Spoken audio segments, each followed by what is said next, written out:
Hey everybody, it's your old pal Brian Hunt, and welcome to another episode of 60 Seconds to Risk. And as you can see, we are in the brand new Junior's Liquor location here in Las Colinas. Congratulations, sir. Thank you. It was a much longer road than we wanted it to be, but progress, no matter how small, is still progress. Amen. Amen. So it's exciting. So the last episode we showed we were in the next room over the storage, and then Emmett and his team was working here. Yep. So now you open Black Friday, correct? Yep. All right, so you're here a whole month, from after New Thanksgiving just through Christmas and now finishing New Year's.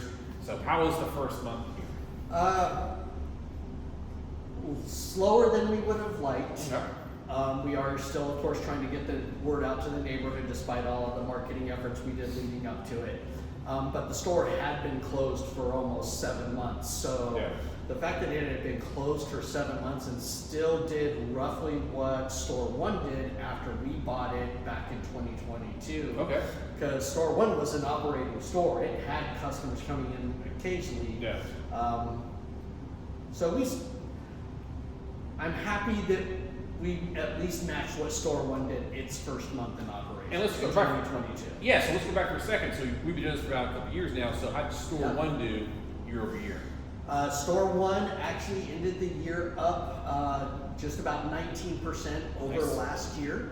Congratulations. You know, our benchmark is a 15% year over year growth for same store performance in these early stages. I think probably once we get through year 3, we'll have to reevaluate that because as the store becomes more seasoned, of course, that kind of multiples on growth are not realistic to enforce on management teams. Okay. You know, when I was in the automotive industry working for Lithium Motors, we had a benchmark of 5% year over year growth. Yeah. Because these were seasoned stores. Yeah, mature growth. So, Exactly. but you have, if you can average a 5% growth, that's a healthy growth cycle for a brick and mortar. Amen.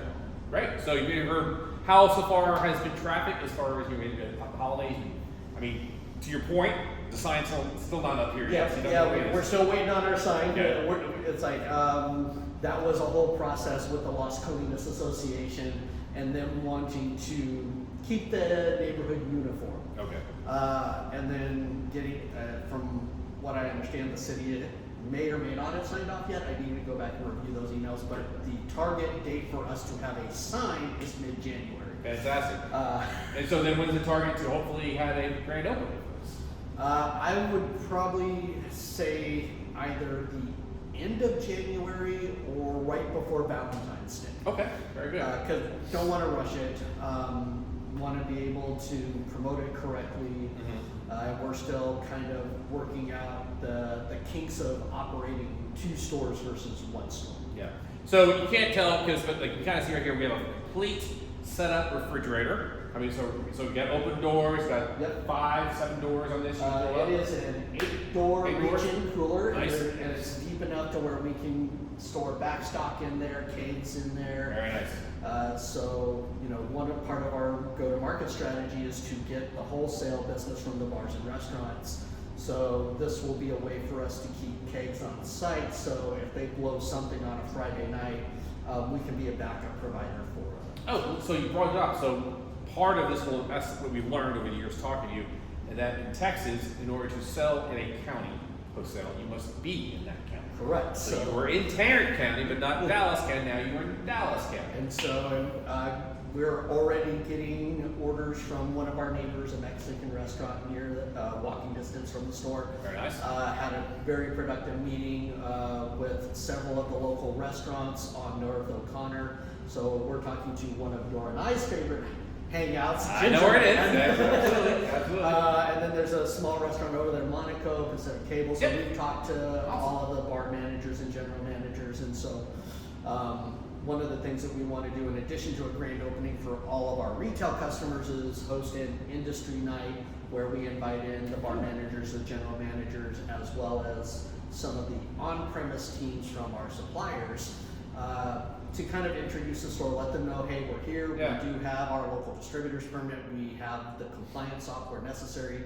to make sure none of us end up in the crosshairs of TABC, and so that's a huge thing. So, and having this $34,000 cooler is a huge asset to us. Awesome. So you and I are chatting. So with new operations and growth and expansion, maybe your risk profile gets a little bigger, maybe. It does. You can be taking on some new initiatives, and as a result, maybe sometimes things don't go the way you want them to. Correct. One of the things that we try to do to differentiate ourselves, and it goes to that thing that you and I have talked about, how we are trying to be the Starbucks of liquor stores. We want to be the neighborhood store. Yeah. Well, gift cards are a huge part of Starbucks' business model, Sure. and so we went out and we found a provider for gift cards. Of course, as the holiday season approached, that vendor reached out. It's like, hey, why don't we create a landing page so you can sell your gift cards on your website, increase gift card sales. And some very nefarious people figured out how to take advantage of that situation. Yeah. So if you are going to offer gift cards, you have to be conscious of what anyone that is a small business owner currently is aware of, called chargebacks. For those of you that are not business owners and are thinking of it, a chargeback is when someone uses their credit card, or in this case, someone else's credit card to make a purchase, and then the actual owner of that card says, I didn't make these charges. They contact their bank or financial institution, and that institution takes their money back. Yeah, it reminds me back to my fraud days, back in the day when I was a certified fraud examiner. Yeah. Well, and that was one of the things. It's like, myself having a banking background, having been a loan analyst, and being able to spot indicators of potential fraud quickly. It's like we almost immediately reached out, because this started. The first person tried to redeem one of these bad gift cards the Wednesday before Thanksgiving, and it was an electronic gift card. We had not been, the portal for us to redeem those had not gone live yet. So thankfully we had some delays, which helped allowed me some time. But it's like, wait a minute, you don't go from selling $0 in gift cards to selling $7,000 in gift cards. Yeah, something didn't smell right in Denmark. Exactly. And so it's like we reached out to the provider, and it's like, hey, what are our protections here in the event of chargeback? This is what we think is going on. They assured us that they had systems in place to prevent fraud. We took them at their word. And then on the 29th, again, like, we redeemed maybe $4,000 in gift cards, and I'm like, this is not normal. Yeah. I don't care. We did no marketing to let people know that we have these, or very little. Yeah. And so to go from 0 gift card sales over a 12-month time frame to having people redeeming $250 at a time, $500 at a time, I'm like, this is unusual. And so again, on the 29th, we called them, hey, this is not normal. It's like, we did not promote this to the extent that would warrant this transaction level. Again, here's what we think is going on, because as a banker, I've seen this. It's like, especially around the holidays, people will either commit identity theft and use someone else's card, or they'll use their own card and claim identity theft to get the money back. And to get the boost.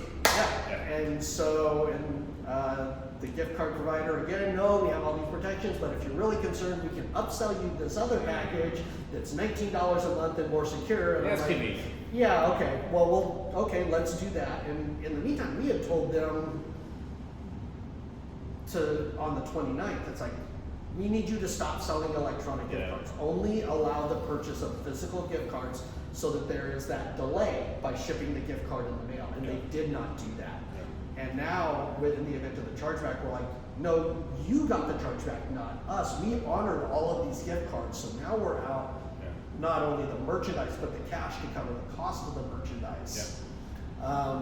And so, vet your suppliers very well. And I've been very polite in this video because I want to call them out publicly. Yeah, but we are going to wait and see what kind of goodwill their CEO does because we have escalated it that far. Yeah, we'll bring that up in future episodes. Yeah. And so, you know, it was that classic example of be careful what you wish for, you might get it. So we went from a good note to a bad note, so let's finish up a good note. So what do you anticipate is going to happen in the next 3 months, next time we see you? I'm hoping that we pick up some more of the Class B business here in the Las Colinas Business District. Like I said, we're out there promoting. I think one positive thing that I really want to focus on, because I know I'm really bad at this part, is giving the team that we have assembled to work the stores that accolades they deserve. Yeah. Because without our team, I would be working in the business and not on the business, right.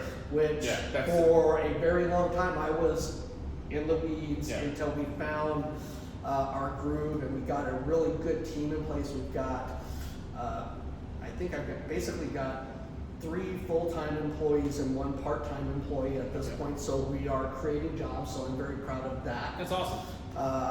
And I just want to say thank you to our team, because without our team, we can't get to 5 stores. Amen.